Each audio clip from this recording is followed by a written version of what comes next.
ഏവർക്കും നമസ്കാരം. നമ്മളിന്നൊരു പുതിയ വീഡിയോയിലേക്കാണ് കിടക്കാൻ പോകുന്നത്. അതെന്താണെന്ന് ചോദിച്ചാൽ നമ്മളൊരു തോരനാണ് വെക്കുന്നത്. തോരൻ വെക്കുന്നത് എന്തുകൊണ്ടാണെന്ന് ചോദിച്ചാൽ നമ്മൾ ഈ മത്തങ്ങയുടെ തൊണ്ട അത് സാധാരണ എല്ലാവരും ചെത്തിയിട്ട് വലിച്ചെറിഞ്ഞാൽ കളയും. പക്ഷെ അത് വലിച്ചെറിഞ്ഞ് കളയരുത്. നമ്മുടെ നാടൻ മത്തങ്ങയുടെ തൊണ്ടുണ്ടല്ലോ, തോരൻ വെച്ച അടിപൊളി തോരനാണ്. മറ്റേ മത്തങ്ങ അത്രയും കൊള്ളത്തില്ല, ഈ വാങ്ങിക്കുന്ന മത്തങ്ങയുടെ തൊണ്ട അത്രയും നല്ലതല്ല, രുചിയില്ല. നമ്മള് സാധാരണ മത്തങ്ങ നമ്മുടെ പറമ്പിലുണ്ടാവുന്ന മത്തങ്ങ കൊണ്ട് തോരൻ വെച്ചാലുണ്ടല്ലോ നല്ല രുചിയാണ്. അപ്പൊ നമ്മൾ ഇന്ന് ആ ഒരു മത്തങ്ങയുടെ തൊണ്ടാണ് ഇന്നത്തെ തോരൻ വെക്കാൻ പോകുന്നത്. അതെങ്ങനെയാ നമുക്ക് കാണാം. അപ്പൊ നമ്മുടെ മത്തങ്ങ ഇവിടെ ഇരിപ്പുണ്ട് കേട്ടോ. നമുക്ക് അടുത്ത വീട്ടുകാർ തന്ന മത്തങ്ങയാണ്, നാടൻ മത്തങ്ങയാണ് കേട്ടോ. അപ്പൊ ഇത് നമ്മള് ഇപ്പൊ ഇതും കൊണ്ട് നമ്മൾ മത്തങ്ങ വിളയിക്കാനായിട്ടാണ് എടുത്തിട്ടുള്ള മത്തങ്ങ. കാരണം ഇത് നന്നായിട്ട് പഴുത്തതാണ്. അപ്പൊ നമുക്ക് ഇതിന്റെ തൊണ്ട എങ്ങനെയാ ചെത്തിയെടുക്കുന്നത് ഒന്ന് കാണിച്ചേ. നമ്മളിങ്ങനെ കേറ്റി ചെത്തിയെടുക്കും. അതാണ് ഇതിന്റെ പ്രത്യേകത അല്ലേ. നമ്മൾ അതായത് എരിശ്ശേരിക്ക് മത്തങ്ങ തൊണ്ട് ചെത്തുന്ന പോലെ ചെത്തരുത് അല്ലേ. മറ്റേ പൂശി ചെത്തി കളയുക. പൂശി ഇങ്ങനെ അത് കൊത്തിയല്ലേ അത് ചെത്തുന്നത്. ഇങ്ങനെ ഈ കണക്ക് നമ്മൾ ചെത്തിയെടുക്കും. അതായത് ഇച്ചിരി മാംസം ഉണ്ട് ഇതിന്റെ അകത്ത് അല്ലേ. കുറച്ച് മാംസത്തോട് വേണ്ട ഈ ഒരു തിക്നെസ്സിൽ നമ്മൾ മത്തങ്ങയുടെ തൊണ്ട് മുഴുവനും എടുക്കാം. മറ്റേ ചെത്തുന്നത് നിങ്ങൾക്ക് അറിയത്തില്ലേ, അതൊന്ന് കാണിച്ചമ്മേ. അതായത് നമ്മൾ എരിശ്ശേരിക്ക് ചെത്തുമ്പോൾ ഈ തൊണ്ടും കൂടെ നമ്മൾ അങ്ങ് ഇടും അല്ലേ. മൂക്കാത്ത മത്തങ്ങ ഇങ്ങനെ കൊത്തും, കൊത്തിയിട്ട് ആ തൊണ്ടോടുകൂടി അങ്ങ് അരിഞ്ഞിടും. തോരൻ വെക്കാനാണ് നമ്മൾ ഇച്ചിരി കേറ്റി ചെത്തണം. അപ്പൊ നമുക്ക് എന്തായാലും ഇതുപോലെ ഒരു കാര്യം, ഞാൻ മുഴുവൻ മത്തങ്ങയുടെ തൊണ്ട് നമുക്ക് ഇങ്ങനെ എടുക്കാം അല്ലെ. ഓണത്തിനൊക്കെ മത്തങ്ങ എരിശ്ശേരി വെക്കും. അപ്പൊ ഇതിനെ തൊണ്ട് കൊണ്ട് ഒരു തോരനും വെക്കും. അപ്പൊ എരിശ്ശേരി ആയി, തോരനുമായി. ഇങ്ങനെ നീളത്തിൽ ചെത്തണം എന്നൊന്നുമില്ല, കുഞ്ഞു കുഞ്ഞു കഷ്ണാക്കിയിട്ട് അതിന്റെ മുകളിൽ നിന്ന് ഇതുപോലെ മുറിച്ചെടുത്താലും മതി അല്ലേ. അപ്പൊ തൊണ്ടെല്ലാം നമുക്ക് മാറ്റി വെക്കാം അല്ലേ. വെള്ളത്തിലിട്ട് നന്നായിട്ട് കഴുകരുത്. കാരണം ഇതിന്റെ വേറെ അരിഞ്ഞിട്ട് കഴുകരുത് അല്ലേ. നമ്മുടെ മത്തങ്ങയുടെ തോട് നമ്മൾ കണ്ടത് നല്ല വൃത്തിയുള്ള നോക്കിയിട്ടോ നമ്മൾ എടുത്തത്. കാരണം ചിലത് ഞാൻ പറഞ്ഞില്ലേ കുറെ ഇങ്ങനെ ഇതൊക്കെ ഉണ്ട് കേട്ടോ, ഈ ഇലകളൊക്കെ കിടന്ന് ഉണങ്ങിയും ഒക്കെ ഇങ്ങനെ കറകളൊക്കെ പോലെയുണ്ട്. അപ്പം അങ്ങനെയുള്ളതൊന്നും നമ്മൾ എടുത്തിട്ടില്ല. നമ്മൾ കുറച്ച് വൃത്തിയുള്ളത് നോക്കി, നമുക്ക് കഴുകിയെടുക്കാൻ വൃത്തി ഉള്ളത് നോക്കിയിട്ടാണ് നമ്മൾ എടുത്തിട്ടുള്ളത്. അല്ല അതിൻ്റെ അന്നൊക്കെ പോകാൻ ഭയങ്കര പാടകണ്ട്. അപ്പം ഇങ്ങനെയുള്ളത് നോക്കി നമ്മൾ കുറച്ച് തൊണ്ട് നമ്മൾ എടുത്തിട്ടുണ്ട്. ഇത്രയും മതി, നമുക്ക് 3 പേർക്ക് മതിയല്ലോ. അപ്പം നമുക്ക് മുഴുവനൊന്നും എടുക്കണ്ട. അപ്പോൾ ഇത് നമുക്കൊരു കാര്യം, ഞാൻ നന്നായിട്ട് വെള്ളത്തിലങ്ങ് ഇട്ടേക്കാം കുറച്ച് നേരം അല്ലേ. വെള്ളം ഒഴിച്ചിട്ട് ഇത് നന്നായിട്ട് കുതിർന്നതിന് ശേഷം ഇതിൻ്റെ തൊണ്ടൊക്കെ നന്നായിട്ട് കഴുകി നമുക്ക് എടുക്കാം. നമ്മുടെ ഈ ഒരു വൻപയറാണ് നമ്മൾ ഈ തോടിന്റെ കൂടെ ഇടുന്നത്. അപ്പൊ ഇതിനു വേണ്ടി നമ്മൾ ഈ പയർ നമ്മൾ രാവിലെ തന്നെ വെള്ളത്തിലിട്ടതാണ് കേട്ടോ. വെള്ളത്തിലിട്ട് കുതിർന്ന പയറാണിത്. അപ്പൊ അതുകൊണ്ട് തന്നെ ഇത് കണ്ടില്ല, അത്യാവശ്യം നല്ല വലിപ്പം പോലെയുണ്ട് കുതിർന്നത് കൊണ്ട്. അപ്പൊ ഇനി പയറിന്റെ കൂടെ ഒരു ലേശം ഉപ്പും കൂടി ഇട്ടിട്ടാണ് നമ്മൾ വേവിച്ചെടുക്കുന്നത്. അതാണ് നമ്മൾ ഈ തുണ്ടിന്റെ കൂടെ ചേർക്കാൻ പോകുന്നത്. അപ്പൊ നമുക്കൊരു കാര്യം ചെയ്യാം, ഈ ഒരു പയറിനെ നമുക്ക് നന്നായിട്ടൊന്ന് വേവിച്ചെടുക്കാവേ. അപ്പൊ നമ്മൾ മത്തങ്ങയുടെ തൊണ്ട് ചെത്തിയെടുത്ത് നല്ല കഴുകി വൃത്തിയാക്കിയത് ഇങ്ങനെയാണ് അരിയുന്നത്. ഇത്രയും മുഴുപ്പിൽ അരിയണം. ഇച്ചിരി മുഴുപ്പ് വേണം അല്ലേ. അത് കറക്റ്റ് പറഞ്ഞോണ്ടല്ലോ, നമ്മുടെ മാങ്ങ അച്ചാറിന് അരിയുന്ന രീതിയിലല്ലേ. ഞാനതാ ഓർത്ത കണ്ടില്ല, നമ്മുടെ കറിമാങ്ങ അച്ചാറിടാനായിട്ട് അരിയത്തില്ലേ, ആ ഒരു വലിപ്പത്തിൽ ഇത് ഇങ്ങനെ. ഇതാണ് നമ്മുടെ തുണ്ടിന്റെ ഒരു അരിച്ചിൽ രീതി അല്ലേ. അപ്പൊ നമുക്കൊരു കാര്യം, മുഴുവൻ തൊണ്ട് നമുക്ക് അരിഞ്ഞെടുക്കാം അല്ലേ. നമ്മുടെ മത്തങ്ങയുടെ തൊണ്ട് മുഴുവനും നമ്മളിത് അങ്ങനെ അരിഞ്ഞെടുത്തിട്ടുണ്ട് കേട്ടോ. ഈ ഒരു പരുവത്തിൽ അരിഞ്ഞ് സെറ്റപ്പ് ആക്കിയിട്ടുണ്ട്. അപ്പോൾ ഇനി നമുക്കൊരു കാര്യം ചെയ്യാം, ഇതിൻ്റെ കുക്കിംഗ് എങ്ങനെയാണെന്ന് നോക്കാം. നമ്മൾ പയർ വേവിച്ചകത്ത് വെച്ചിട്ടുണ്ട് കേട്ടോ. അതിന് മുമ്പ് ഒരു കാര്യം കൂടെ കാണിച്ചു തരാം കേട്ടോ. സംഭവം എന്താ വെച്ചാൽ നമ്മൾ തേങ്ങ അരമുറി തേങ്ങ എടുത്തിട്ടുണ്ട് അല്ലേ. ഒരു മുറി തേങ്ങ. അത് തന്നെ ഞാൻ അരാന്ന് പറഞ്ഞാൽ തേങ്ങയുടെ കാര്യം ഞാൻ ഈ പറയുന്നത്, മനസ്സിലായി. ഞാൻ അരാന്ന് പറയുന്നത് എപ്പോഴും അര തേങ്ങയാണ് ഞാൻ ഉദ്ദേശിച്ചത്. അതായത് ഒരു മുറി അല്ലേ, ഒരു മുറി തേങ്ങ. ഓക്കെ, ഇത്രയും വെളുത്തുള്ളിയും കൂടി ഉണ്ട്. ഇതെല്ലാം ചതക്കുവാണ് വേണ്ടേ. കറിവേപ്പിലും ചതക്കണം വേണ്ട അല്ലേ. ഓക്കെ, അപ്പൊ ഇതിനെ ചതച്ച് നമുക്ക് കുക്കിംഗ് എങ്ങനെ പെട്ടെന്ന് ഉണ്ടാക്കാൻ പറ്റും ഇതല്ലേ. ഒരു എളുപ്പ കൂട്ടാനാണ് ഇത്. അപ്പൊ നമ്മളിത് പയർ ഉപ്പിട്ട് വേവിച്ച് വെച്ചേക്കുവാണ്. അപ്പൊ നമ്മൾ ഇതിനെ അരിഞ്ഞ് വെച്ചേക്കുന്ന ഈ മത്തങ്ങയുടെ തൊണ്ട് അങ്ങോട്ട് ഇതിനകത്തോട്ട് ഇടുവാണ്, പയറിലേക്ക് അല്ലേ. പയർ ആദ്യം വേവിച്ചല്ല, ഇതിന്റെ കൂടെ വേവത്തില്ല, പയർ വേവില്ല.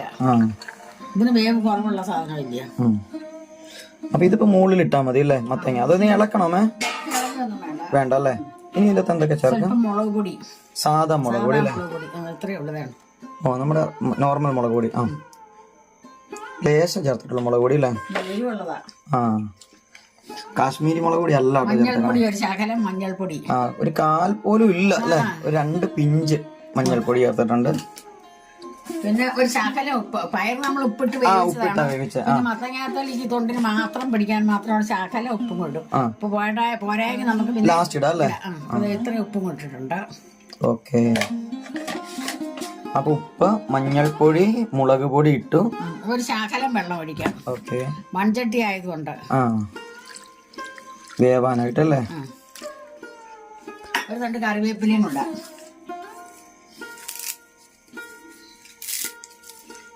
ഓക്കെ. കറിവേപ്പിലയുടെ മുകളിൽ ഇട്ടിട്ട് ഇനി നമ്മൾ അടുപ്പ വെച്ചിട്ട് വേവിച്ചാൽ മതി അല്ലേ. ഓക്കെ. ഇങ്ങനെ നമ്മൾ അടുപ്പേ വെച്ചിട്ടുണ്ട്. ഇനി നമ്മളൊരു മൂടൻ ചട്ടി വെച്ച് അടച്ചു വെച്ചിട്ടാണ് ഇത് വേവിക്കുന്നത്. ഒരു 5 മിനിറ്റ് മതിയായിരിക്കും അല്ലേ? ഒരു 5 മിനിറ്റ് ഒന്ന് ആവി കയറുന്ന, അതായത് മത്തങ്ങയുടെ നമ്മുടെ തോടിന് അത്ര വലിയ വേവൊന്നുമില്ല, അതുകൊണ്ടാണ് പയർ നമ്മൾ ആദ്യം വേവിച്ചെടുത്തത്. അപ്പോൾ ഒരു ആവി കയറണം. അത് കഴിഞ്ഞിട്ട് നമുക്കൊന്ന് നോക്കാം, വെന്തോ നോക്കിയിട്ട് വേണം ബാക്കി കാര്യങ്ങളൊക്കെ ചെയ്യാനായിട്ട്.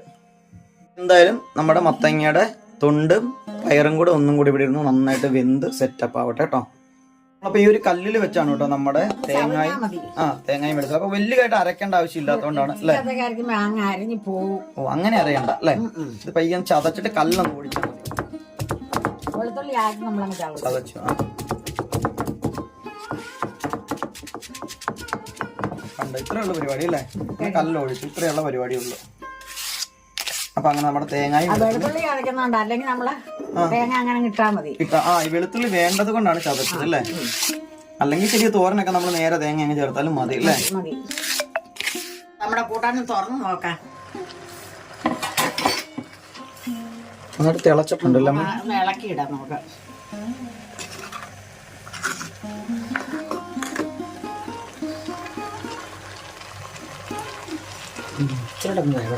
കുറച്ചുകൂടി വേണം അല്ലേ.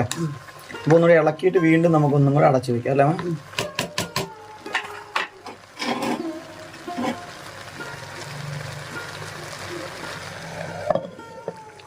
അപ്പൊ നമുക്ക് ഒന്ന് നോക്കാം എങ്ങനെയുണ്ടെന്ന്. ഈ ഒരു പരുവത്തി വാങ്ങാം അല്ലേ. ഇതിലേക്കാണോ തേങ്ങ ഇടണേ? അല്ല അല്ല. അപ്പൊ നമ്മളൊരു ഫ്രൈങ് പാൻ ആണ് അടുപ്പ് വെച്ചാണ്. അതിലേക്ക് നമ്മൾ കുറച്ച് വെളിച്ചെണ്ണ ഒഴിച്ചിട്ടുണ്ട്. ഓക്കെ.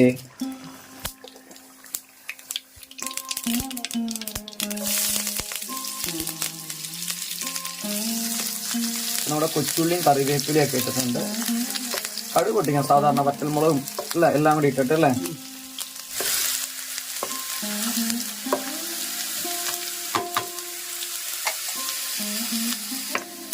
ഇനിയാണ് നമ്മൾ തേങ്ങ ഇടുന്നത്. തേങ്ങയും വെളുത്തുള്ളിയും കൂടെ ചേർത്തല്ലേ.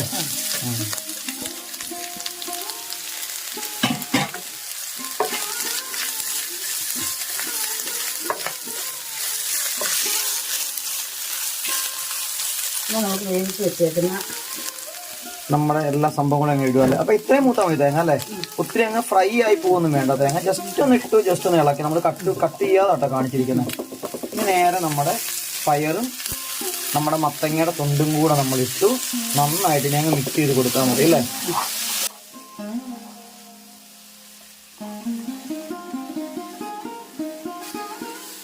പിന്നെ നന്നായിട്ട് ഇളക്കി യോജിപ്പിക്കും അല്ലേ.